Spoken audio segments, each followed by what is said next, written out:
The coronavirus pandemic has forced millions of Americans out of work, leaving them strapped for cash. And University of Arizona retail and consumer science professor Dr. Sabrina Helm says families are looking for new ways to manage their budget. So if they have the money, they might be able to splurge a little bit. We see a little bit of that happening.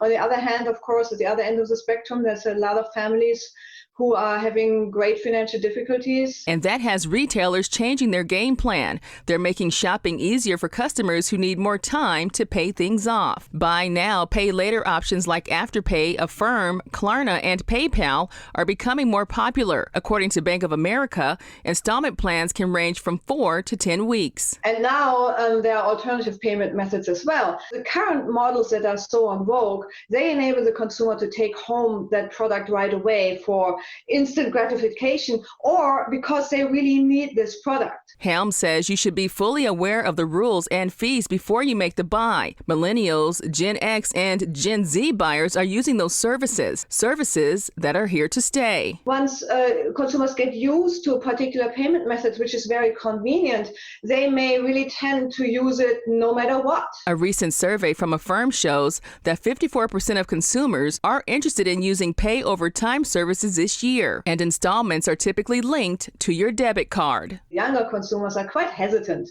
to use, for instance, credit cards because they saw in the economic crisis 2008 what credit can do to their families. Some payment options can affect your credit score and others not so much. You should also know the process of making a return and getting a refund if needed. You need to deal with the retailer, and you also need to deal with financing your purchase with two different merchants, if you will, that you need to coordinate and watch over. The bottom line is to do some research before making a commitment to use the service, and that includes small businesses that might be part of the mix because a change in fees can have a big impact on the cash flow coming in. If they gain new customers via this new means of payment, then that's maybe a win. If their current customer base switch to this new form of payment, then it can also be rather problematic because they are now faced with much higher fees. Chandrea Thomas, KGUN 9 on your side.